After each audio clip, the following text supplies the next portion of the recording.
Hey guys, this is me Aman and welcome to tutorial 360। जैसा कि आप लोगों को पता है कि इंडियन पॉलिटी बाय लक्ष्मीकांत की जो बुक है उसको हम यहाँ पर डिस्कस कर रहे हैं। पिछले वीडियो में हमने प्रियम्बल चैप्टर को डिस्कस किया था। प्रियम्बल में कुछ जो टर्म्स होते हैं जैसे socialistic, democratic, Republic, liberty, justice, ऐसे कुछ टर्म्स हैं जो कि जो प्रियम्बल है उसमें यूज किए गए हैं। तो उस जो टर्म उसका मीनिंग को जान रहे हैं, उसका क्या अर्थ होता है, तो उसको आज हम जानेंगे। आज हम कुछ टर्म्स ऐसे हैं जैसे रिपब्लिक, लिबर्टी, ऐसे टर्म्स के मीनिंग क्या होते हैं उसको आज हम जानते हैं।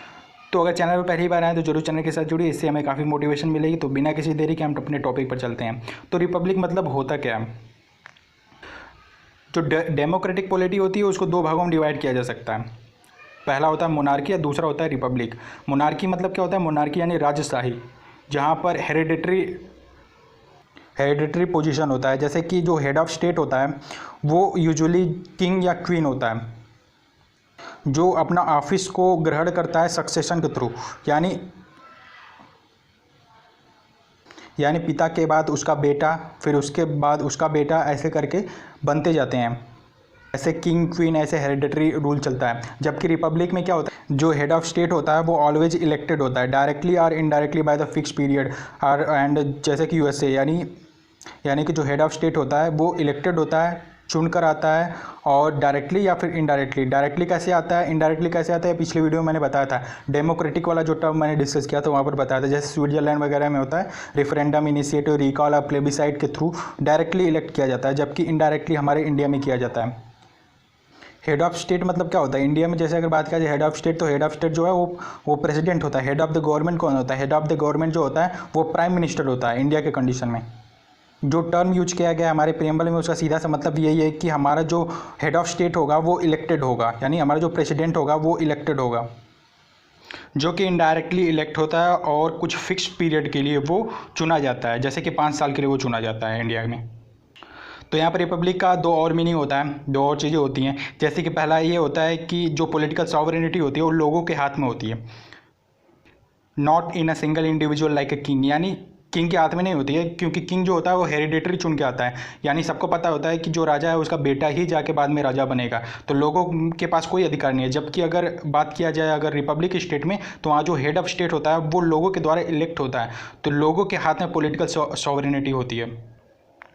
प्रिविलेज जो क्लास होता है वहाँ पर एब्सेंस होता है, वहाँ पर उनकी अनुपस्थिति होती है। इसकी वजह से क्या होता है कि विदाउट एनी डिस्क्रिमिनेशन प्रत्येक सिटीजन के लिए वो ये जो पब्लिक ऑफिसेस हैं वो खुली रहती है। ऐसा नहीं है कि वहाँ पर प्रिविलेज होने की ज़रूरत है। नेक्स्ट टर्म हमारा है justice. The term justice in the preamble embrace the 3 distinct forms. 3 forms में होती है जस्टिस प्रियम्बल में, ये जो मेंशन है टर्म। ये कैसे कैसे होते हैं? सोशल, इकोनॉमिक एंड पॉलिटिकल, ये 3 प्रकार के जस्टिस यहाँ पर मेंशन हैं। Secured through the various provisions of the fundamental rights and the directive principle, जो कि फंडामेंटल राइट्स और डायरेक्टिव प्रिंसिपल के वेरियस प्रोविजंस को सिक्योर करती है। Social justice denotes the equal treatment for all citizen without any description, यानी without किसी description के सोशली सबके लिए, सभी सिटीजन्स के लिए सोशल जस्टिस जो होता है इक्वली ट्रीट करती है। किसी को भी caste, colour, race, religion, sex और किसी भी तरीके के कंडीशन के आधार पर उसको डिस्क्रिमिनेट नहीं किया जा सकता है। इट मीन्स यहाँ पर भी absence of privilege being extended any particular sections of the society, यानी प्रिविलेज किसी को भी नहीं दिया जाएगा, चाहे कोई भी particular section of the society का कोई भी बंदा हो, किसी को भी प्रिविलेज नहीं दिया जाएगा।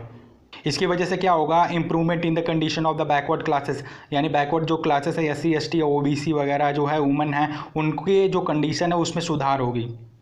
अब दूसरा मैंने बात किया था इकोनॉमिक जस्टिस। इकोनॉमिक जस्टिस क्या होता है? Economic justice denotes the non discrimination between the people on the basis of the economic factor, यानी इकोनॉमिक फैक्टर के आधार पर पीपल जो लोगों को डिस्क्रिमिनेट नहीं किया जा सकता। It involves the elimination of the glaring inequality, wealth, income and the property, यानी यहाँ पर वेल्थ, इनकम, प्रॉपर्टी के आधार पर किसी भी तरीके से आपको डिस्क्रिमिनेट यानी इनइक्वलिटी देखने को नहीं मिलेगी। सोशल जस्टिस और इकोनॉमिक जस्टिस दोनों को अगर मिला दिया जाए तो वो बनता है डिस्ट्रीब्यूटिव जस्टिस। तीसरा टाइप हमने बात किया था पॉलिटिकल जस्टिस। तो पॉलिटिकल जस्टिस का होता है that all citizens should have equal political right, equal access of all political offices and equal voice in the government. यानी मतलब होता है कि पॉलिटिकली जस्टिस प्रदान करना, यानी सभी सिटीजन्स को इक्वली पॉलिटिकल राइट दिए गए हैं, equal access of all political offices and equal voices in the government, and government में अपनी बात रखने के लिए इक्वली उनके पास अधिकार है, ऐसा जस्टिस उनको प्रोवाइड किया गया है। The idea of justice social, economic and political has been taken from the Russian revolution 1917, यानी 1917 में जो रशियन रिवोल्यूशन रूस की क्रांति हुई थी उसके आधार पर सोशल, सामाजिक, इकोनॉमिक, आर्थिक और पॉलिटिकल यानी राजनीतिक हमें जस्टिस प्रदान की गई है, न्याय प्रदान किया गया है। तो वीडियो को इतना ही रखते हैं। आई होप आपको जो कॉन्सेप्ट मैंने बताया वो आपको क्लियर हुआ होगा। अगर कोई भी अगर किसी प्रकार का आपको डाउट हो, क्वेरी हो, सलाह हो आपकी तरफ से, तो आप लोग कमेंट बॉक्स में लिख सकते हो। वीडियो को लाइक नहीं किया तो वीडियो को लाइक कर दिए। चैनल पर पहली बार आए, अभी तक सब्सक्राइब नहीं किया तो प्लीज़ चैनल को सब्सक्राइब करिए, दोस्तों के साथ शेयर करिए। मिलते हैं एक नए वीडियो में एक नए टॉपिक के साथ। शॉर्ट वीडियो बनाने का ये पर्पज़ है कि अगर किसी को भी अगर कोई भी टॉपिक अगर डाउट रहता है तो वो स्पेसिफिक टॉपिक आकर देख सकता है। नेक्स्ट टॉपिक में नेक्स्ट टर्म हम डिस्कस करेंगे लिबर्टी एंड अदर जो प्रीएम्बल में टर्म्स गिवन है उसको हम अगले पार्ट में हम देखेंगे। वीडियो देखने के लिए थैंक यू सो मच।